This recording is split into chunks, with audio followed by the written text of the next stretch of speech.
चलो, मॉड्यूल में practical question 4 और 5 दो में लोगों को दिक्कत है तो देखते हैं। देखो फोर्थ में क्या है, निकालना तो वही सब है जो आप लोग जानते हो। मिनिमम स्टॉक निकालना है ए का, मैक्सिमम स्टॉक निकालना है बी का, रीऑर्डर लेवल निकालना है सी का और एवरेज स्टॉक लेवल ए का। फॉर्मूले तो याद होने चाहिए अब तो। क्वेश्चन कैसा दिया हुआ देखो, company uses 3 raw material A B and C, 3 अलग अलग मटेरियल यूज किया जाता है फॉर अ पर्टिकुलर प्रोडक्ट। मतलब एक पर्टिकुलर प्रोडक्ट को बनाने के लिए 3 रॉ मटेरियल लगता है, 3 अलग अलग वेराइटी का रॉ मटेरियल लगता है। तो ठीक है, अब टेबल देखो कैसे दिया हुआ है, रॉ मटेरियल का नाम दिया हुआ है ए बी सी, फिर लिखा हुआ है usage per unit of product in KG में दिया हुआ है। इसका मतलब क्या हुआ, मतलब इसका कंक्लूजन सेंटेंस में फ्रेम करके बताओ, इसका मतलब क्या हुआ। ये जो दिया हुआ है ए का 10, बी का 4, सी का 6, ये क्या है, सेंटेंस में फ्रेम करके बताओ।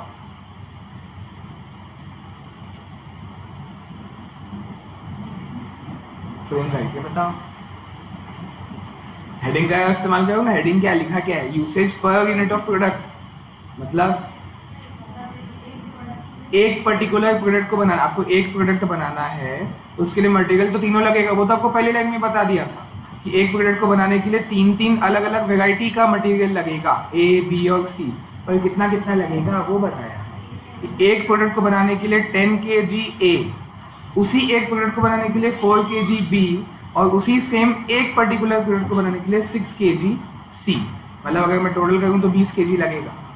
अगर मैं ए बी सी का ऐसे तीनों मिक्स करके बनाया जाएगा ना, तो अगर मिक्स करके देखूँ तो 20 kg मटेरियल लगेगा मेरा एक सिंगल प्रोडक्ट को बनाने के लिए। ये आपको कंक्लूजन ऐसे बनाना आना चाहिए, तब तो आगे बढ़ पाओगे। ये चीज़ क्लियर है, एक प्रोडक्ट को बनाना है तो तीनों मटेरियल लग रहे हैं। ऐसा नहीं कि कभी 10 kg लगेगा ए का, या कभी 4 kg, या कभी कभी नहीं, तीनों साथ में लगेगा। तीनों को मिक्स करोगे तब जाके एक प्रोडक्ट बनेगा, ठीक है। उसके बाजू में देखोगे तो आपको रीऑर्डर क्वांटिटी दिया हुआ है, अच्छी बात है, मतलब इकोनॉमिक ऑर्डर क्वांटिटी नहीं निकालना पड़ेगा। रीऑर्डर क्वांटिटी हमको फर्स्ट प्रायोरिटी देना होता है ना, तो दिया हुआ है क्वेश्चन में।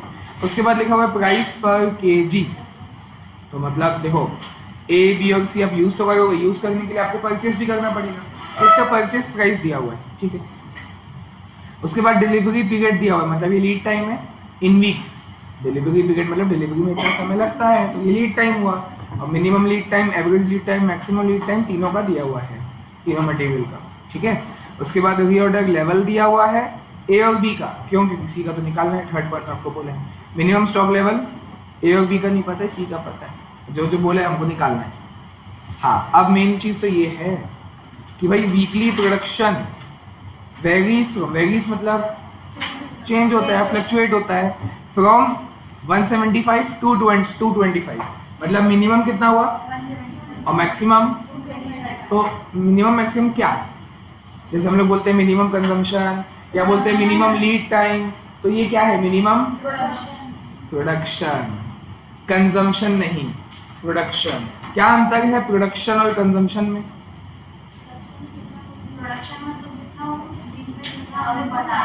तो क्या बनाते हैं, फिनिश्ड गुड्स। प्रोडक्शन होता है, ये फिनिश्ड गुड्स दिया है 175 टू 225, ठीक है, ये मिनिमम है, ये मैक्सिमम है और ये एवरेज है, पर ये आपका कंजम्पशन नहीं है। लोग यही गलती करते हैं इस क्वेश्चन में, हर बैच में एक ही गलती होती है हर बार। ये इसको मिनिमम कंजम्पशन ले लेंगे 175 को, मैक्सिमम कंजम्पशन 225, तो एवरेज कंजम्पशन 200। नहीं, ये कंजम्पशन नहीं है, लिखा है साफ साफ प्रोडक्शन है। और प्रोडक्शन हम किसका करते हैं, फिनिश्ड गुड्स का। मतलब कम से कम आप 175 फिनिश्ड गुड्स बनाते हो तो उसके लिए मटेरियल कितना लगेगा वो आपको निकालना पड़ेगा। हमको तो कंजम्पशन चाहिए ना, कंजम्पशन किसका करते हो, रॉ मटेरियल का। तो 175 यूनिट्स को बनाने के लिए मटेरियल कितना लगेगा, वो मिनिमम कंजम्पशन कहलाएगा, ठीक है। तो 225 यूनिट्स को बनाने के लिए जो मटेरियल लगेगा वो मैक्सिमम कंजम्पशन, और 200 यूनिट्स को बनाने के लिए जो मटेरियल लगेगा वो एवरेज कंजम्पशन। मतलब 175 225 और 200 तो ठीक है, वो मिनिमम मैक्सिमम और एवरेज है, बट वो प्रोडक्शन है। अब उसके लिए कितना मटेरियल लगेगा, इसके लिए कितना मटेरियल लगेगा, इसके लिए कितना मटेरियल लगेगा, उसको आप बोलना, ये मिनिमम कंजम्पशन, ये मैक्सिमम कंजम्पशन, ये एवरेज कंजम्पशन। मटेरियल निकालना पड़ेगा उस पर्टिकुलर उतने यूनिट्स को बनाने के लिए कितना कितना मटेरियल लगने वाला है, ठीक है। तो अब मुझे निकालना है मिनिमम स्टॉक ऑफ ए। क्या है फॉर्मूला मिनिमम स्टॉक का, रीऑर्डर लेवल एवरेज कंजम्पशन ठीक है। और क्योंकि मुझे मिनिमम स्टॉक सिर्फ अभी ए का निकालना है तो ये सब डेटा भी मैं ए का लूँगा, है ना। तो रीऑर्डर लेवल भी ए का लूँगा। कितना है? हाँ, दिया हुआ है, कोई दिक्कत नहीं है। माइनस एवरेज कंजम्पशन ऑफ ए का एवरेज कंजम्पशन। पहले तो ये देखो एवरेज, आपको वर्ड पूरे क्वेश्चन में एवरेज वर्ड कहाँ दिख रहा है? एक ही जगह दिख रहा है।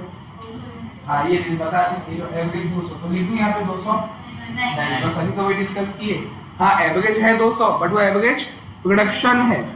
प्रोडक्शन होता है फिनिश्ड यूनिट्स का, मतलब ऑन एन एवरेज आप 200 यूनिट्स फिनिश्ड गुड्स के प्रोड्यूस कर रहे हो, तो उस 200 यूनिट्स को बनाने के लिए ए कितना लगेगा बताओ?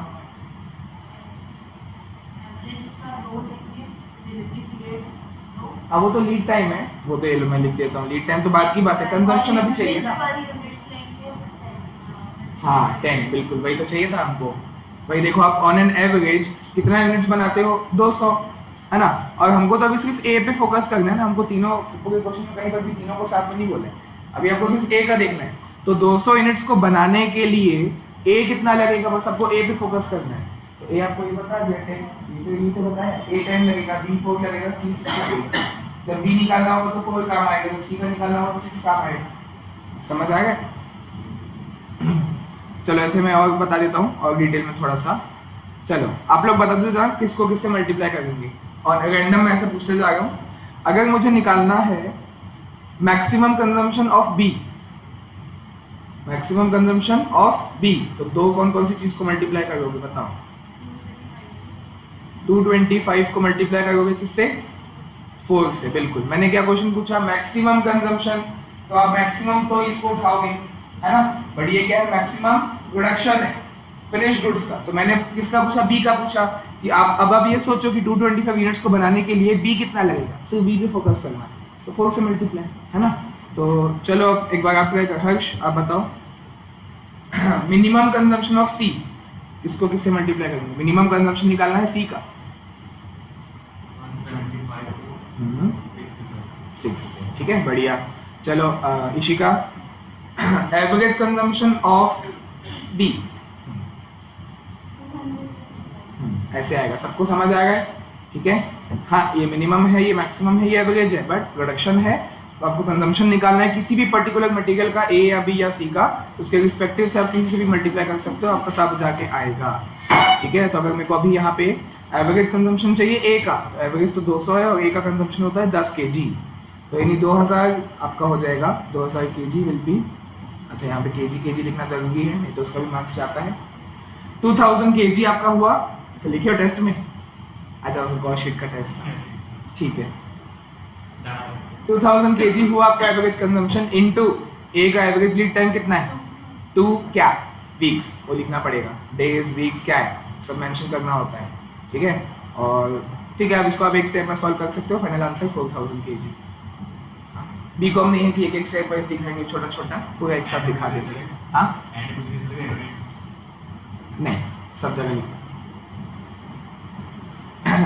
ठीक है। ये आया, अब तो सब आ जाएगा। बस जो जहाँ लोग अटकते हैं बस यही अटकते हैं कि मल्टीप्लाई नहीं कर पाते हैं, ठीक है। तो चलो एक बार फटाफट आप लोग निकाल के बताते जाओ, कॉपी में फेयर में अच्छे से बाद में करना, अभी आंसर ही बताते जाओ।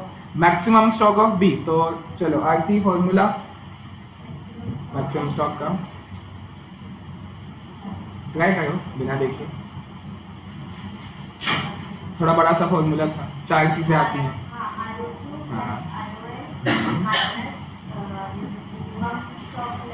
मिनिमम कंजम्पशन लीड टाइम, ठीक है, जो कि हम सिर्फ अब बी का देखेंगे। तो आर ओ क्यू बी का कितना है? 4750 नहीं, आर ओ क्यू 5000, ये क्वांटिटी ये है, वो भी ऑर्डर लेवल है। हाँ तो हाँ ऐड तो करना ही है, ठीक है। बट अगर मैं आर ओ क्यू पूछूंगा तो 5000 बोलो, करना तो ऐड ही है, एक ही मतलब है। 4750 दोनों दिया हुआ है, लोग करना ही क्या है इसमें, टाइम पास। मिनिमम कंजम्पशन चाहिए मेरे को बी का, तो किसको किससे मल्टीप्लाई करूंगा? तो आ जाएगा 700, ठीक है। 700 kg, हाँ सब जगह kg चाहिए। 700 kg मिनिमम कंजम्पशन है बी का, into minimum lead time B का 3 वीक्स, तो 9750 में से 2100 गया, 8650 7650 kg। ठीक है, ये आप एक ही स्टेप में कर सकते हो, CA है चलेगा। ठीक है, मतलब एक बार वैल्यू पुट कर दिए फॉर्मूले में, फिर एक ही स्टेप में सीधा फाइनल आंसर। चलो फिर उसके बाद हमको एकदम इजी और मक्खन, reorder level of C। Reorder level का फॉर्मूला मुस्कान, रीऑर्डर लेवल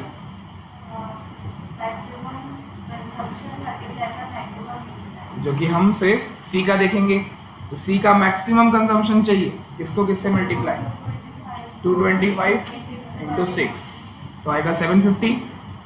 देखो एक बार, अच्छा 1350 ये आपका मैक्सिमम कंजम्पशन kg, और मैक्सिमम लीड टाइम C का दिया हुआ है 4 वीक्स। बताओ, ठीक है, तो इधर पे करना था। हाँ, अब average stock level of A, तो एवरेज स्टॉक का फॉर्मूला क्या है इशिका?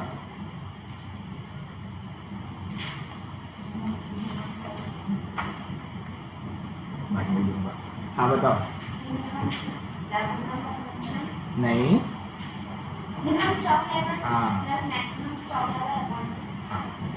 पूरा लिखना, minimum stock level plus maximum stock level divided by 2। ठीक है, और जो हम सिर्फ A का देखेंगे, ठीक है, तो A का मिनिमम स्टॉक कितना है? अभी निकाले थे फर्स्ट वाले में, कितना आया था वैसे, कितना आया था? 4000। ठीक है, मिनिमम स्टॉक हमने निकाला है A का फर्स्ट वाले पॉइंट में 4000 kg, plus maximum stock A का,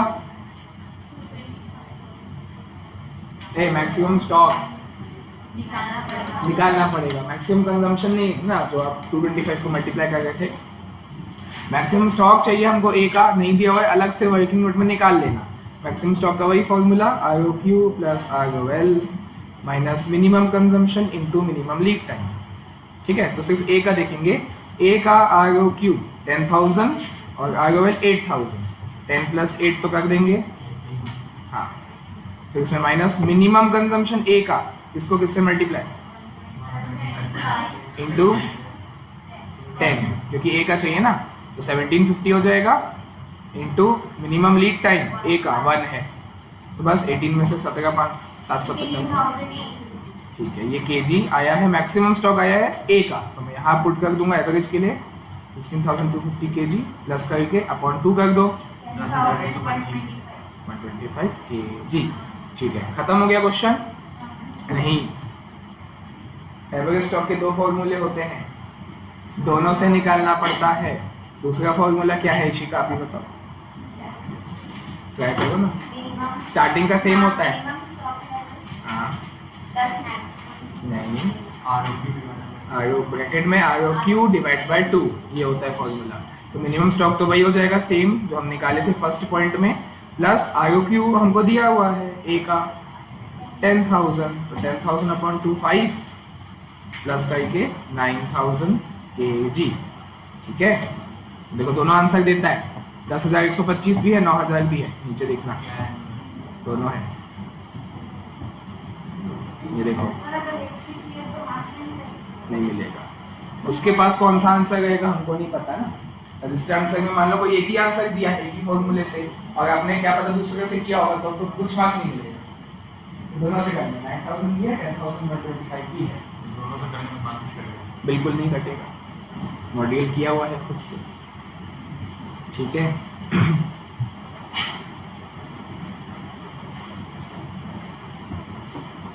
ये क्वेश्चन मेरे को टेस्ट में देना था सीधा, तो बोलता है तो मॉड्यूल का ही है। चलो, फिफ्थ वाला मैं छोड़वाया था क्योंकि मैं ही बताऊंगा, सिर्फ स्टार्टिंग का बताऊंगा, फिर तो आप खुद बना लोगे। वही करना है, टोटल कॉस्ट निकालना है। तो एक बार बताओ, टोटल कॉस्ट निकालने के लिए कौन कौन सी कॉस्ट यूज की जाती है? टोटल इन्वेंट्री कॉस्ट जो हम निकालना सीखे हैं, हाँ, और फॉर्मूले के साथ साथ सबसे पहले होता है टोटल परचेज प्राइस। हाँ, इसका formula A into unit price. ठीक है, अगला खर्चा टोटल ऑर्डरिंग कॉस्ट, फॉर्मूला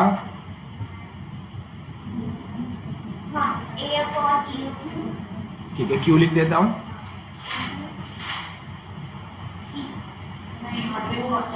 ओ ऑर्डरिंग कॉस्ट निकालना है ना। फिर होता है तीसरा लास्ट टोटल कैरिंग कॉस्ट, जिसका फॉर्मूला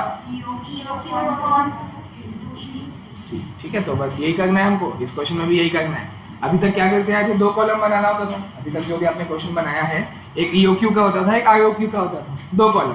यहाँ पे 5 कॉलम है, करना यही है, 5 कॉलम में करना है। अब 5 कॉलम में क्वांटिटी बस मैं बता दूंगा, बाकी आप बना लोगे कौन कौन सी क्वांटिटी आपको लेना है। जैसे देखो, हाँ कैलकुलेशन तो यही होगा, ऐसे ही दिखाओगे पूरा सेम फॉर्मेट, कॉलम 5 बनेगा। हाँ बिल्कुल, 5 अलग अलग क्लास इंटरवल आपको दिया हुआ है, उसमें से कौन सा बेस्ट है हमको वो बताना है। कितना है, ठीक है। बस आपको बस ये जज करना है कि ऊपर में क्वांटिटी कितना लिखोगे, क्योंकि ये तो क्लास इंटरवल है देखा जाए तो। अब उसमें से आप कौन सा लोगे वो हमको देखना पड़ेगा। देखो क्वेश्चन पूरा पढ़ते हैं एक बार। X limited has received an offer of quantity discounts on its order of material as under. ठीक है, डिस्काउंट मिलेगा ना, बोले कैसे डिस्काउंट दिखेगा, कहाँ दिखेगा डिस्काउंट, देख लो क्वांटिटी डिस्काउंट। जैसे जैसे क्वांटिटी बढ़ते जा रही है, आपका प्राइस क्या होते जाएगा, कम होते जाएगा। तो यही तो है, इसी को तो बोलते हैं क्वांटिटी डिस्काउंट। जैसे जैसे क्वांटिटी बढ़ रही है, प्राइस कम होते जाएगा, मतलब डिस्काउंट आपको मिलते जाएगा। ठीक है। उसके बाद दिया हुआ है the annual requirement of material. Annual requirement मतलब क्या दे दिया आपको, ए मिल गया 5000 टन लिखना है यहाँ पे। ठीक है, फिर उसके बाद दिया हुआ है ऑर्डरिंग कॉस्ट, मतलब वो आपको मिल गया ₹1200 पर ऑर्डर। और फिर लिखा हुआ है द स्टॉक होल्डिंग कॉस्ट, मतलब कैरिंग कॉस्ट, हाँ उसी का दूसरा नाम होता है। 20% बोल दिया है, तो 20% हम किसका निकालेंगे, प्राइस का। कौन सा वाला प्राइस, 5 अलग अलग प्राइस है, पांचों का निकालेंगे। सब 5 कॉलम हम बना गए ना, जो प्राइस रहेगा, इसलिए तो 5 कॉलम है भाई, क्योंकि प्राइस पांचों का अलग अलग है, तो कैरिंग कॉस्ट भी अलग आएगा, सबका टोटल कॉस्ट सब कुछ अलग आएगा। ठीक है, तो वो आपको करना है, ये बस ध्यान रखना। 20% किसका निकालेंगे, प्राइस का। तो 5 अलग अलग प्राइस है, तो पांचों कॉलम में उसके रिस्पेक्टिव कॉलम में उसी का 20% निकालेंगे, सी आ जाएगा उसके हिसाब से। ठीक है, तो आपको कॉस्ट निकालना है, ये आप कर लोगे। सवाल है यहाँ पे क्यू कितना लोगे, EOQ तो हमको निकालने बोला नहीं है, EOQ ROQ वाली बात नहीं, ये सभी ROQ है। ये जो बोला गया ना, ये जो टन आपको दिया हुआ है लेस देन 500 टन, 500 से 1000, 1000 से 2000, 2000, 3000, अब 5 अलग अलग कैटेगरी दिया हुआ, तो ये पांचों ROQ है, EOQ अभी है ही नहीं ए वाले में। ठीक है, वो अभी हम बी को अभी देखेंगे नहीं, बी वाला पार्ट अलग है ना, उसको बाद में देखेंगे। ए वाले पार्ट में बस आपको इतना ही करना है, कॉस्ट निकालना है 5 अलग अलग ROQ का। EOQ है ही नहीं हमारे पास ना, ठीक है, निकालने को निकाल सकते हैं बट बोला थोड़ी है। तो ठीक है, ROQ कितना ले, बस यही आपको बताना बाकी था, बाकी तो आप लोग सॉल्व कर लोगे। तो बताओ पहले वाले में कितना लूँगा, पहला बोलता है लेस देन 500, तो भाई लेस देन 500 कितना, 100, 200, 400 कितना लूँ बताओ। कोई एक एग्जैक्ट लेना पड़ेगा ना, आप वैसे क्वांटिटी कुछ तो एक लेनी पड़ेगी फिक्स्ड। क्या चीज़, 420, 499 नहीं, ओ ठीक है, लेने को ले सकते हैं, पॉइंट में आ जाएगा, आप ही को दिक्कत होगी। 400 परफेक्ट आंसर। और लॉजिकली बुक के हिसाब से भी आपको यही करना है। अगर आप 400 के अलावा कुछ लिए, चांस है छोटा, बहुत बहुत कम चांस है कि मार्क्स कर सकते हैं। तो फिर हमको कैसे समझ आएगा 400, 500 से लेस बोला है ना, 500 से कम कोई भी राउंड फिगर, मतलब इसका कॉन्सेप्ट ही यही है। ये मैं अपने मन से नहीं बता रहा हूँ, शॉर्टकट टेक्निक नहीं बता रहा हूँ, मॉड्यूल खुद बोलता है लेस देन 500 है तो लेस तो हम लेंगे, कम ही लेंगे, उससे छोटा जो भी नियरेस्ट राउंड फिगर होगा, अब बोलेंगे 450 भी ले सकते हैं, बट ज़्यादा राउंड फिगर 400 होगा ना, क्योंकि वो 4, हाँ वो ज़्यादा कम हो जाएगा, ज़्यादा नीचे नहीं जाना है। जैसे देखो, मान लो आपको बोल दिया, एक क्वेश्चन आ गया, मान लो लेस देन हाँ 10,000, तो क्या लोगे सोचो, गेस करो, 9,000 ऐसे। ठीक है, और बहुत सारे क्वेश्चन है स्कैनर में, बनाते जाना। स्कैनर में लेस देन एक 5,000 वाला क्वेश्चन है, अगर लेस देन 5,000 बोलेगा तो 4,000। ठीक है, वही लेना, 4,500 भी लोगे, फाइनल आंसर मतलब करेक्ट आएगा कि भाई कौन सा सबसे कम है, कोई फाइनल आंसर वही आएगा जिसमें आना चाहिए, बट पहले वाली कैटेगरी का अमाउंट आपका चेंज हो जाएगा, तो थोड़ा सा, एकदम थोड़ा सा चांस है कि मार्क्स कर सकते हैं, क्योंकि इसको क्यों लेना है ना, हम बिना इसको कैश के करेंगे। तो लेस देन 500 में आप लिख दो 400 टन, और बाकी में क्या करोगे, अब जैसे बाकी सेकंड वाले 500 से 1000 के बीच, तो 600, 700, 800, 900 क्या लोगे, सब में लोअर लिमिट लोगे, सब में लोअर लिमिट क्या है 500, 1000, 2000 और इसमें हाँ 3000 लोअर लिमिट है ना, क्योंकि 3000 एंड अबव बोल रहा है, तो मैक्सिमम अपर लिमिट तो इसमें है नहीं, अबव बोल दिया मतलब अपर लिमिट जो है वो अनलिमिटेड है, लोअर लिमिट 3000 है। तो बाकी सब ये कॉन्सेप्ट है, ये मैं अपने साइड से नहीं बता रहा हूँ, यही करना है आपको, ठीक है। तो सब में लोअर लिमिट लिया जाएगा, बस फिर तो आप कर लोगे। यही आपका क्वांटिटी है 1000 टन, फिर क्या 2 और 3, हाँ ये आपका क्यू हो गया ना, 5 अलग अलग क्वांटिटी आपको मिल गया, रीऑर्डर क्वांटिटी आएगी 5 स्टॉक अलग अलग। अब बस इसके आगे आप लोग सॉल्व कर लेना, टोटल परचेज प्राइस निकालना है, ऑर्डरिंग कॉस्ट, कैरिंग कॉस्ट, ऐसे बना लेना 5 कॉलम हो जाएगा, ठीक है। इसके अलावा देखो बी में क्या बोला गया है, What will be your answer to the above question if there are no discounts offered, और प्राइस आपका 1500 हो जाएगा, डिस्काउंट नहीं है तो देखो प्राइस आपका 1500 कहाँ 1200 से चालू हुआ था और फिर कम होते जा रहा था, 1200 से प्राइस चालू किया था आपने और फिर वो 20-20 रुपए से कम होते जा रहा था, क्योंकि डिस्काउंट हो जाता है ना, क्वांटिटी डिस्काउंट हो जाता है। बट बी वाले में बोलता है assume there is no discount और फिर प्राइस आपका 1500 है, तो फिर आप कितना मंगाओगे, समझो डिस्काउंट, ये हिंट आपका यही है, डिस्काउंट नहीं है, डिस्काउंट नहीं है तो लॉ क्या बोलता है, ईओक्यू में खर्चा कम आता है, आप ईओक्यू मंगाओगे, ईओक्यू निकाल लेना बी वाले पॉइंट में और उतना ही हम मंगाएंगे, उसमें खर्चा कम आएगा फिर, ठीक है।